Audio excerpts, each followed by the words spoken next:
नमस्कार विद्यार्थियों। हम जो इस टाइम पढ़ रहे हैं वो है अपना चैप्टर चल रहा है वो है तुगलक वंश।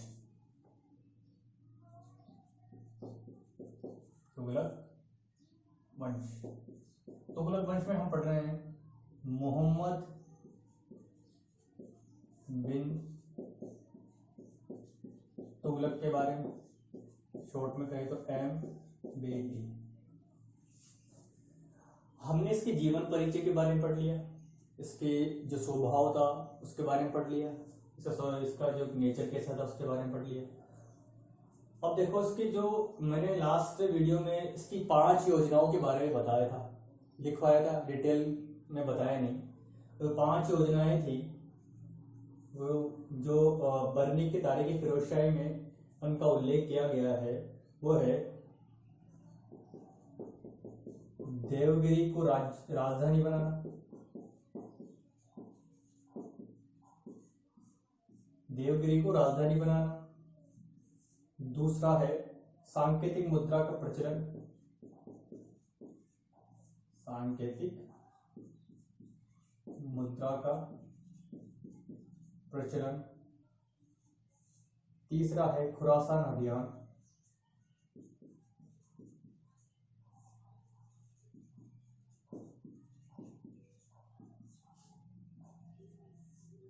चौथा है कराची अभियान।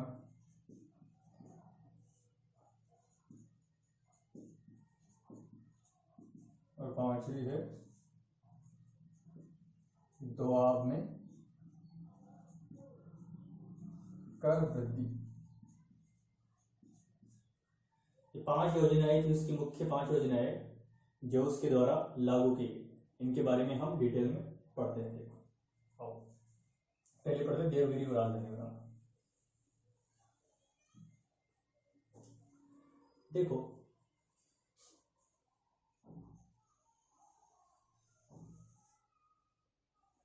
देवगिरी है यहाँ पे, कहाँ पे? महाराष्ट्र में। और दिल्ली है यहाँ पे।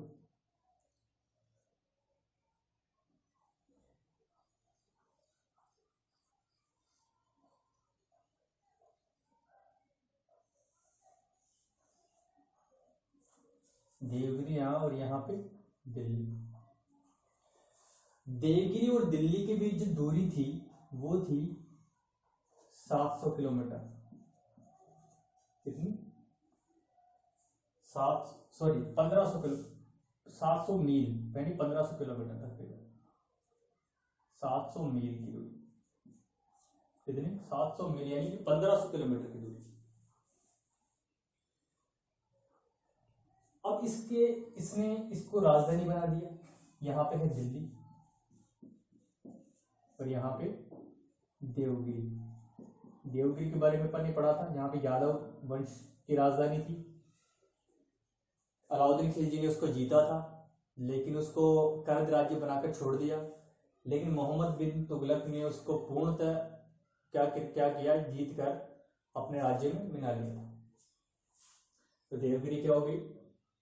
दिल्ली सल्तनत में उसका विलय हो गया था। तो मोहम्मद बिन तुगलक ने देवगिरी को राज्य की नई राजधानी बना ली।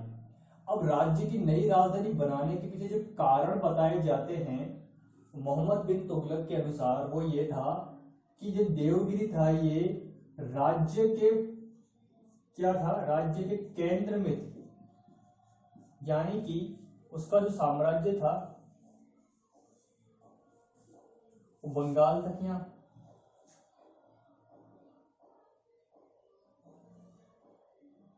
ये सिंध वाला एरिया, ये पंजाब वाला एरिया,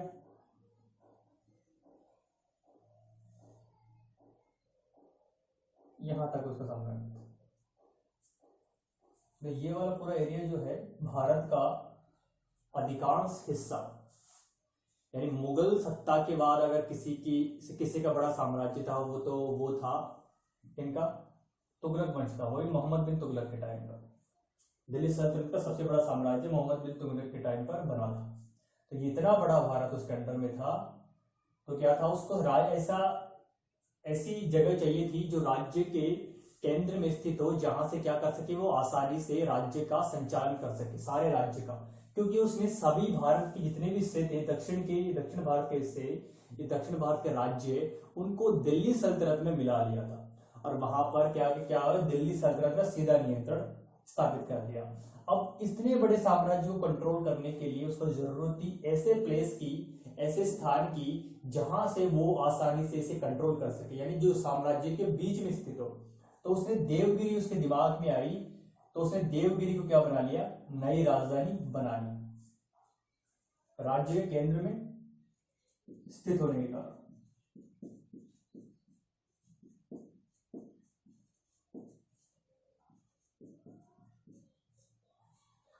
अगर बात करते हैं बर्नी की, जैसे तारीखी फिरोज शाही लिखी, तो बर्नी भी यही स्टेटमेंट देता है कि पारिस्थितिकी रूप से, सॉरी, भौगोलिक दृष्टि से, भौगोलिक दृष्टि से देवगिरी एक उपयुक्त स्थान था, ये स्टेटमेंट दिया बर्नी ने। तो बर्नी के कहने का मतलब ये है कि साम्राज्य के केंद्र में स्थित थी, तो इससे क्या आसानी से राज्य का संचालन हो सकता था। एक कारण तो ये था। अब दूसरे कारण की बात की जाए तो दूसरा कारण ये है जो कि हमें इब्न बतूता बताता है। इब्न बतूता जो कि मोरक्को का निवासी था, मोहम्मद बिन तुगलक के टाइम पर 1333 में आया था। इसने ये स्टेटमेंट दिया है कि जो दिल्ली के लोग थे, दिल्ली के लोग वो क्या करते थे, वो सुल्तान को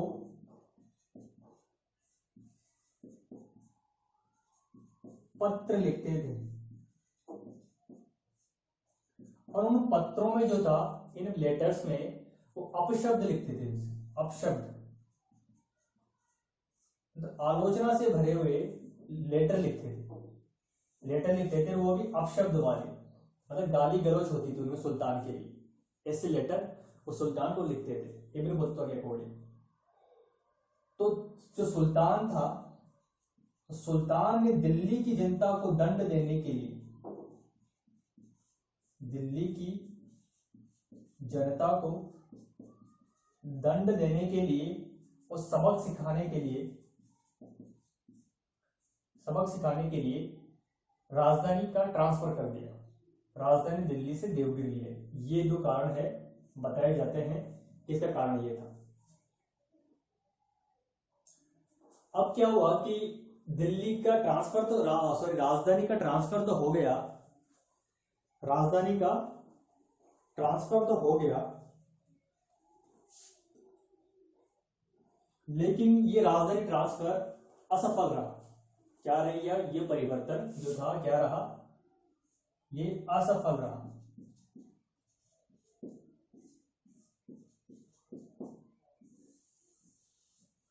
असफल रहा ये, क्योंकि इसकी पांचों योजनाएं थी, सारी की सारी असफल होती है, असफल रही।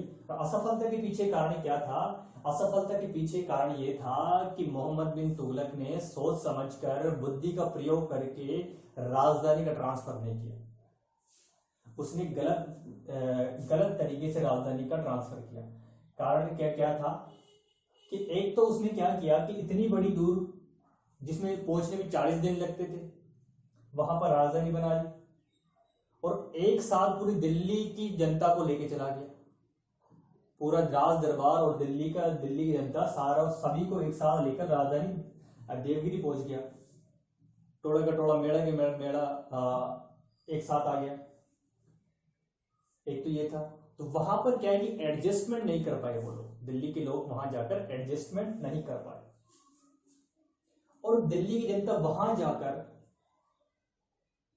उनका जो मन था वो नहीं लगा, दिल्ली की जनता का मन देवगिरी में नहीं लग पाया, क्योंकि दिल्ली की बार बार उनको याद सता रही थी, क्योंकि इतने लंबे समय से दिल्ली के लोगों में दिल्ली की स्मृतियां समाई हुई थी, उनकी यादें समाई हुई थी, तो वो दिल्ली को भूल नहीं पा रहे थे। और उनका मन नहीं लग रहा था यहाँ पर, तो वापस से वो सुल्तान से दिल्ली वापस जाने की बार बार मांग करने लगे। तो एक कारण ये भी था। और क्या था कि उस समय मंगोलों की इस तरफ से क्या हो रहे थे, आक्रमण हो रहे थे, और यहां से मंगोलों के आक्रमणों को नेतृत्व करना या फिर उनके आक्रमणों का संचालन करना, उनके विरुद्ध संचालन करना, योजना बनाना, सैनिक कार्रवाई करना यहां से पॉसिबल नहीं हो पा रहा था। तो सुल्तान ने इन सब कारणों के पीछे, इनके तहकीकात, इन सब वजहों के कारण राजधानी को जो वापस से है वो दिल्ली लिए, दिल्ली को राजधानी को वापस से दिल्ली ट्रांसफर कर दिया। पहले देवगिरी, और देवगिरी में रहकर पता चला कि यहाँ पर से राज्य का संचालन ढंग से नहीं हो पा रहा है, तो वापस से वो कहाँ चला गया, दिल्ली ले गया राजधानी। तो इस प्रकार से क्या रहा, जो राजधानी का जो उसका प्रथम प्रयोग था राजधानी परिवर्तन का, वो पूरी तरीके से क्या रहा, असफल रहा। ठीक है, तो एक ये योजना थी जो मोहम्मद बिन तुगलक द्वारा की गई थी, जो कि पूर्णतः असफल रही। अगला देखो,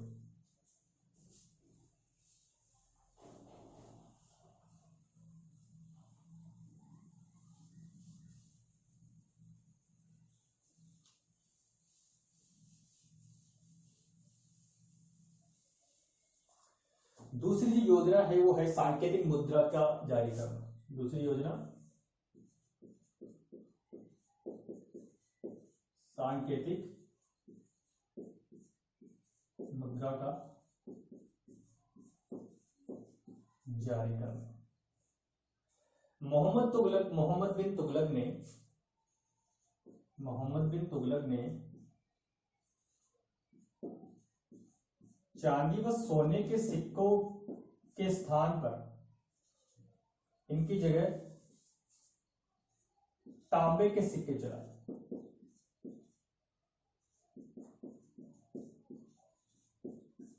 और चांदी और सोने के सिक्कों का जो मूल्य था, उनका मूल्य बराबर तांबे के सिक्कों का जो मूल्य था वो बराबर रखा गया। इनके मूल्य का बराबर, इनके जो मूल्य है उनका मूल्य का बराबर तांबे के सिक्का का मूल्य बराबर रहा, दोनों का मूल्य बराबर रखा गया। यानी एक अगर चांदी के सिक्के का मूल्य जितना है उतना ही मूल्य एक तांबे के सिक्के का रखा गया। अब वजह क्या थी इस प्रयोग की, कारण देखो, कारण क्या था। कारण की बात करें सांकेतिक मुद्रा के जारी करने की, तो कारण की बात करें तो पहला कारण देखो वो था मोहम्मद बिन तुगलक ने अपने शासन के प्रारंभ में मुद्रा में कई सुधार किए। तुगलक ने अपने शासन के प्रारंभ में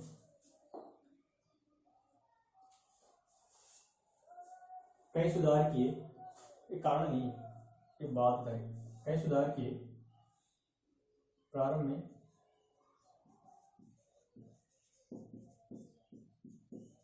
कई सुधार किए, अभी कारण नहीं चल रहा, कई सुधार किए। उन सुधारों में एक सुधार ये भी था, नई सांकेतिक मुद्रा का जारी करना। और इन सिक्कों पर क्या था, इन सिक्कों पर उसकी मोहम्मद बिन तुगलक की उपाधि अंकित थी। जो उपाधि है वो है अल सुल्तान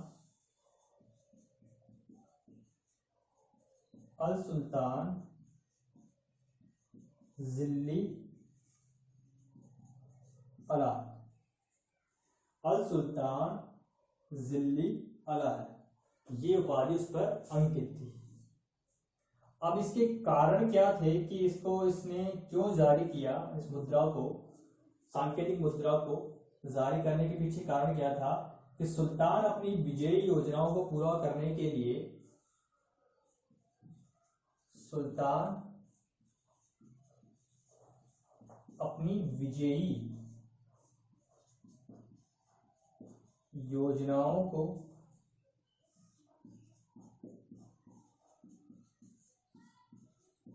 जारी करने के लिए एक सेना का निर्माण कर रहा था। जारी करने के लिए क्या कर रहा था, राज्य के सेना का निर्माण करना था उसे। तो सेना का निर्माण करने के लिए राज्य की आय अधिक से अधिक बढ़ाना चाहता था। वो क्या करना चाहता था, राज्य की आय अधिक से अधिक बढ़ाना चाहता था। सुल्तान अपनी विदेश योजनाओं को जारी करने के लिए राज्य की आय अधिक से अधिक बढ़ाना चाहता था।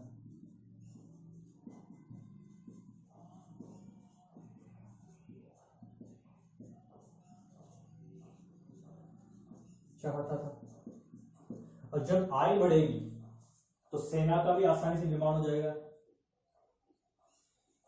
सेना का भी आसानी से निर्माण हो जाएगा। आय अधिक से अधिक बढ़ाना चाहता था, जिससे एक विशाल सेना का निर्माण, एक विशाल सेना का निर्माण किया जा सके। एक विशाल सेना को संगठित करना चाहता था, उसका निर्माण करना चाहता था। इसके लिए उसे सांकेतिक मुद्रा जारी करनी पड़ी। और सुल्तान का प्रयोगवादी होना और नए नए प्रयोग करने में उसकी रुचि थी, तो वो प्रयोग करना चाहता था। और परिस्थितियों का अनुकूल होना, और परिस्थितियों का अनुकूल होना। अब परिस्थिति कैसे अनुकूल थी, क्योंकि उस समय अंतरराष्ट्रीय मार्केट में, अंतरराष्ट्रीय स्तर पर चांदी की भारी कमी हो गई।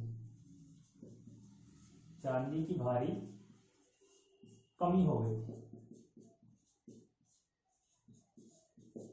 अंतरराष्ट्रीय मार्केट में चांदी की कमी हो गई। तो चांदी की कमी होने के कारण राज्य के पास जो चांदी के स्रोत बचे थे, उनको क्या करना चाहता था, वो सेव करना चाहता था, उनको बचाना चाहता था। तो राज्य में जो चांदी और सोने था, उसको बचाने के लिए उसने जो मंगोलिया के शासक है, उन्होंने भी क्या किया था, एक सांकेतिक मुद्रा जारी की थी राज्य के धन को बचाने के लिए। तो उन्हीं के प्रयोगों को देखते हुए उसने एक नया प्रयोग किया कि तांबे के सिक्के जारी कर दिए। और तांबे के सिक्कों का जो मूल्य था, वो चांदी और सोने के मूल्य जो थे उनके बराबर रखा गया। और राज्य ने क्या कर दिया, तांबे के सिक्के जारी कर दिए। लेकिन जो तांबे के सिक्के जारी किए, उन पर राज्य द्वारा किसी प्रकार का कोई विशेष चिन्ह या मोहर नहीं छापी गई। तो विशेष मोहर और चिन्ह नहीं छापी गई। इसकी वजह से क्या हुआ, राज्य के प्रत्येक घर में तांबे के सिक्कों की टकसालें खुल गई। लोगों ने क्या किया, तांबे के जितने भी स्रोत थे, तांबे के बर्तन हैं वगैरह, जो भी आइटम था, उनको गला गलाकर तांबे के सिक्के बनाना जारी कर दिया इलीगली तरीके से। और राज्य ने जैसे सिक्के जारी किए थे, हूबहू वैसे सिक्के राज्य के साधारण लोगों ने भी अपने घरों की टकसालों में बनाना स्टार्ट कर दिए। और राज्य जो था, मोहम्मद बिन तुगलक जो था, उसने ऐसा कोई योजना नहीं बनाया जिससे कि राज्य की टकसाल द्वारा जारी किया गया सिक्का और साधारण लोगों द्वारा जारी बनाया गया सिक्का में अंतर किया जा सके। तो इस प्रकार से क्या हुआ, क्योंकि राज्य के हर प्रत्येक घर में तांबे की सिक्कों की टकसालें खुल गई। और इस तरीके से क्या हुआ, ये योजना क्या रही, असफल हो गई। योजना क्या हो गई, असफल हो गई, क्योंकि इसे इलीगली जो टकसालें थे उनको रोकने में राज्य ने किसी भी प्रकार का नियंत्रण नहीं किया, कोई प्रयास नहीं किया, जिससे कि ये इलीगल बिजनेस रुक सके।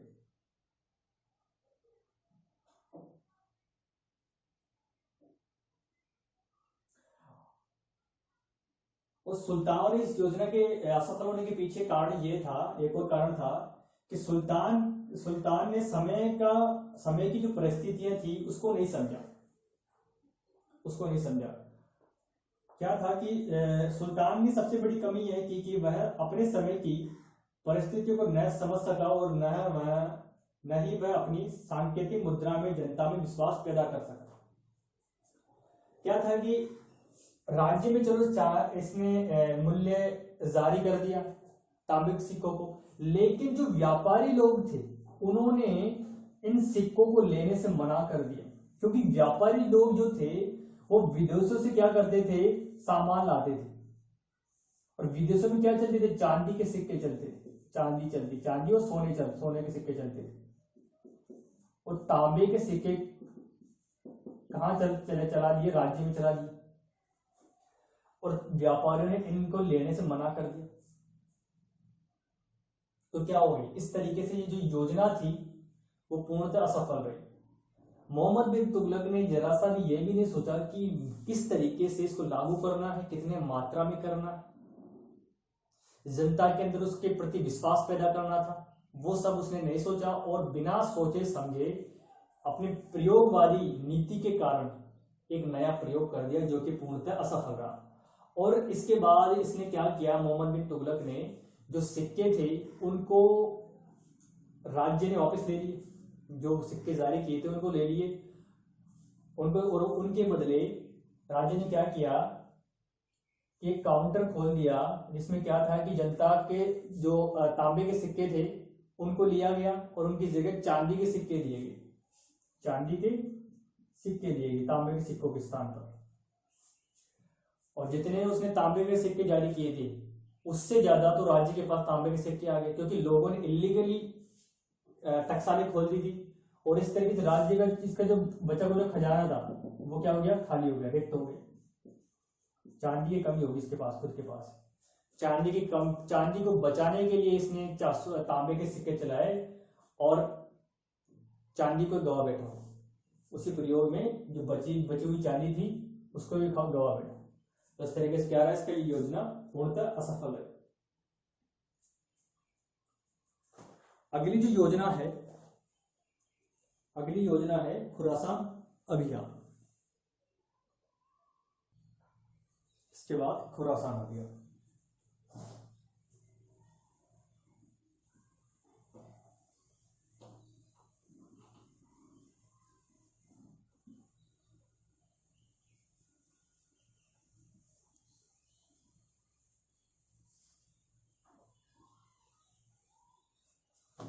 देखो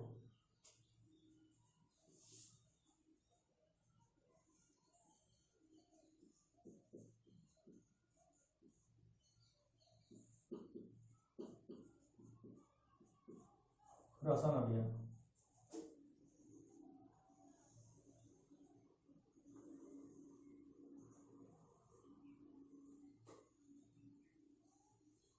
इंडिया, खुरासान या मध्य एशिया के अंदर, यहाँ पे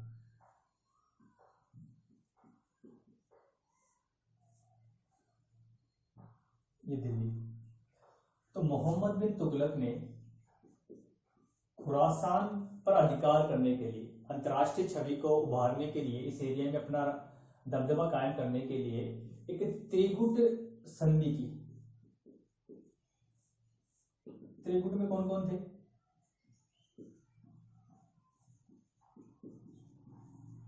मिस्र का सुल्तान प्लस तर्माशियन, मिस्र का सुल्तान प्लस तर्माशरी, मंगोल शासक था, और मोहम्मद बिन तुगलक। इन तीनों ने मिलकर क्या किया, एक त्रिगुट का निर्माण किया इस एरिया को जीतने के लिए। और यहाँ पर जो खुरासान था, यहाँ पर उस समय अधिकार था खुरासान पर, यहाँ का शासक कौन था, यहाँ का शासक था अबू सैयद।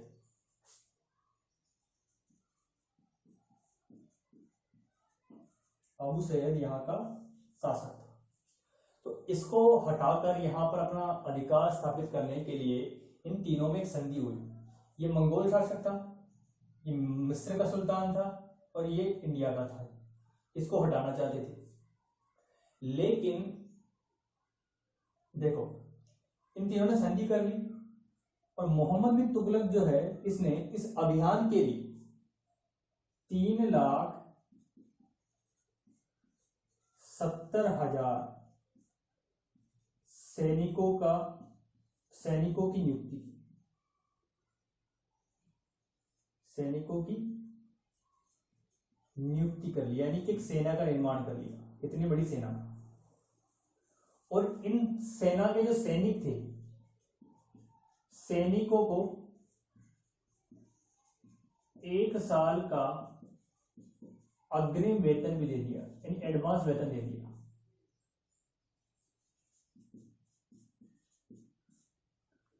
लेकिन क्या हुआ, कुछ समय पश्चात ही इस अभियान के जारी होने के इस अभियान से पहले ही मध्य एशिया में परिस्थितियां बदल गई। मध्य एशिया में परिस्थितियां बदल गई और ये त्रिगुट क्या हो गया, टूट गया। और मोहम्मद बिन तुगलक की जो योजना थी इतनी बड़ी सेना का निर्माण करने किया और एडवांस वेतन भी दे दिया 1 साल का, और वो योजना की वजह क्या थी, इस पर अधिकार करना। लेकिन परिस्थितियां बदल गई और ये योजना क्या हो गई, असफल हो गई। ये योजना भी असफल हो गई। इसके पश्चात मोहम्मद बिन तुगलक ने कराची अभियान किया।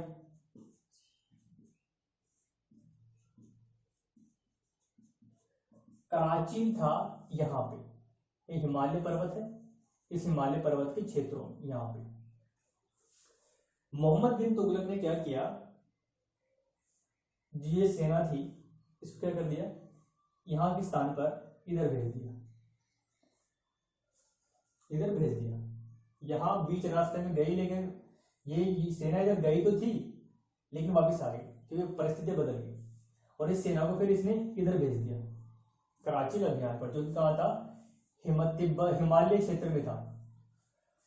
कि हिमालय क्षेत्र में आपको पता है कि हिमालय में वैसे बर्फबारी होती, तो क्या हो गया, कड़ाके की ठंड में भेजा इनको सर्दियों के टाइम पर। और कड़ाके की ठंड में यह सेना जो थी, ये सेना नष्ट हो गई, ये सेना नष्ट हो गई। सारी की सारी सेना क्या हो गई, मारी गई, सारे के सारे सैनिक मारे गए। क्योंकि कड़ाके की ठंड में कैसे रहा जाए, इन परिस्थितियों का पता उनको था ही नहीं। इतनी बर्फबारी होगी, इतनी ठंड होगी, इससे वो मर जाएंगे, इनका उनको पता नहीं था। इस अभियान से मात्र 3 व्यक्ति जीवित बचकर आते हैं। कितने व्यक्ति, 3 व्यक्ति जीवित बचकर आते हैं। और मोहम्मद बिन तुगलक उनको भी मार देता है कि तुम भी क्यों आए। तो इस प्रकार से यह योजना भी क्या हुई, उसकी असफल हुई, क्योंकि यह इसको भी वह अपने अधिकार में लेना चाहता था। लेकिन क्या हुआ कि मोहम्मद बिन तुगलक ने यहां भी समझदारी का परिचय नहीं दिया। कारण क्या रहा इन दोनों योजनाओं के असफल होने की, असफल होने के पीछे कारण क्या था। एक तो था परिस्थितियों को नहीं भांपना, परिस्थितियों की जानकारी नहीं होना। मोहम्मद बिन तुगलक ने जरा सा भी ये अनुमान नहीं लगाया कि यहाँ की परिस्थितियां कैसी हो सकती है। परिस्थिति से वो वाकिफ नहीं था, उसने किसी प्रकार की कोई परिस्थिति की सूचना नहीं मिली, लेकिन उसने तो कर दिया सेना निर्माण और भेज दिया जाओ। तो परिस्थिति से अनभिज्ञ था। दूसरा ये था कि उसकी सेना को ये पता नहीं था कि इस एरिया में और इस एरिया में जो है पहाड़ी क्षेत्रों में किस प्रकार से रहा जाता है, किस प्रकार से सैन्य अभियान किया जाता है, उसको ये नहीं पता था।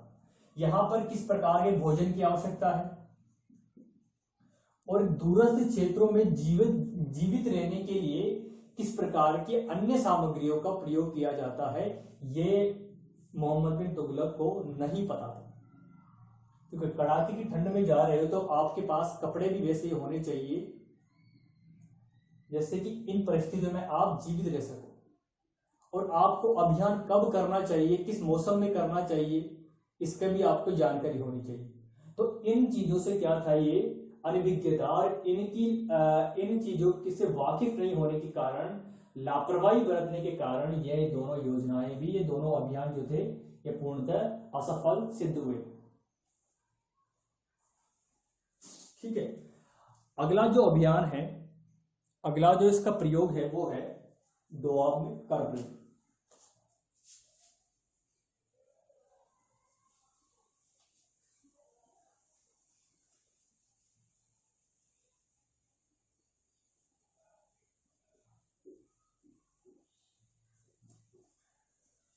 दोआब में कर वृद्धि,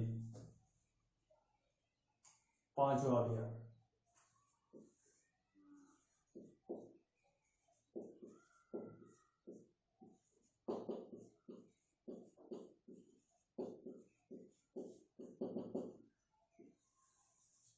दोआब बोले तो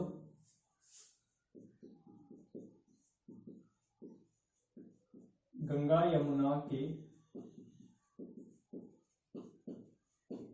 बीच का क्षेत्र, ये कहलाता है दोआब। देखो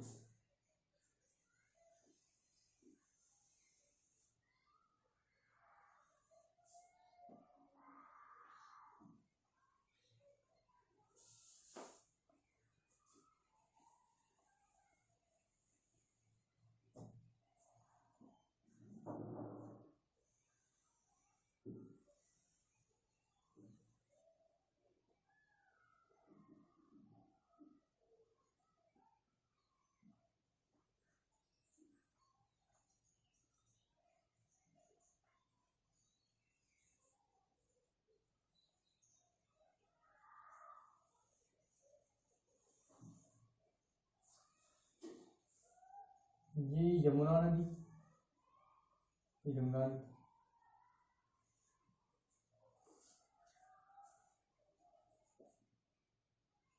ये गंगा, ये यमुना। तो इसका जो बीच वाला क्षेत्र है ये वाला, ये कहलाता है दोआब। क्या कहलाता है? दोआब। तो यहां पर क्या कर दिया इसने, टैक्स को बढ़ा दिया। कारण क्या था? क्योंकि राज्य के पास क्या था, टैक्स बढ़ाने के पीछे राज्य का जो राजकोष था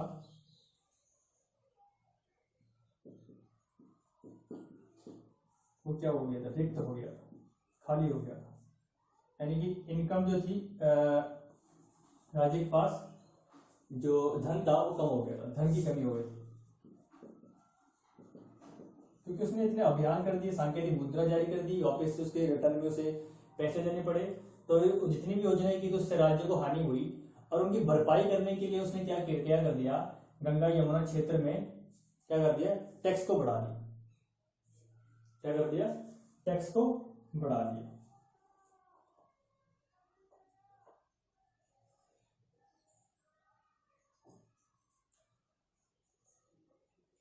बर्नी के अकॉर्डिंग, बर्नी के अनुसार जो टैक्स बढ़ाया वो 10 गुना बढ़ा दिया। 10 गुना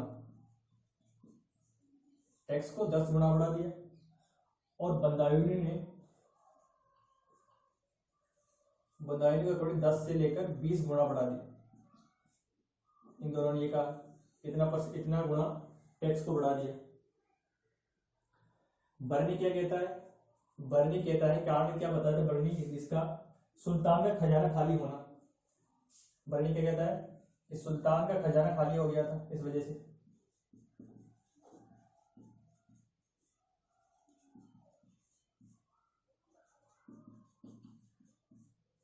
इस वजह से उसने दोआब में टैक्स को बढ़ा दिया खजाने की भरपाई के लिए।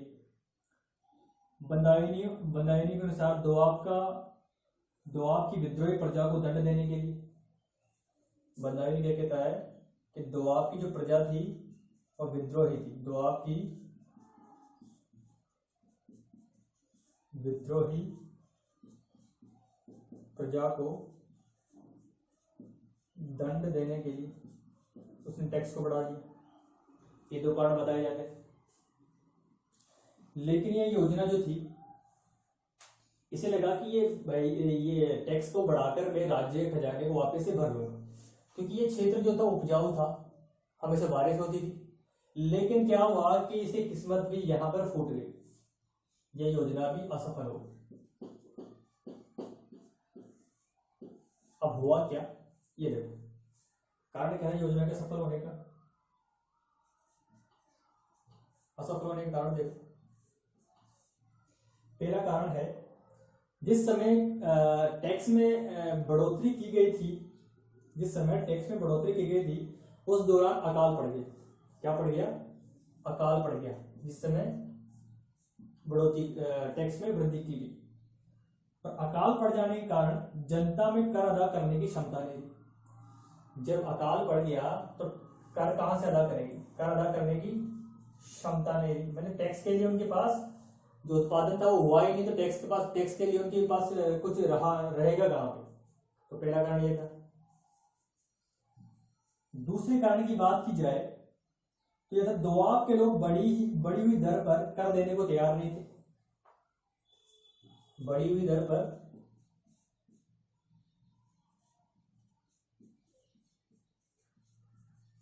कर नहीं देना चाहते थे, कर नहीं देना चाहते थे, एक ही कारण। और दूसरे कारण की बात की जाए तो कर की जो वसूली है इस क्षेत्र में, जो कर की जो वसूली की गई, कर की वसूली वो बड़ी ही जोर और जबरदस्ती से की गई, बड़ी सख्ती से की गई, और इस वजह से जनता में क्या हो गया, रोष उत्पन्न हो गया। सुल्तान के खिलाफ रोष उत्पन्न हो गया। तो ये योजना इस प्रकार से इन कारणों की वजह से क्या होगी, असफल होगी।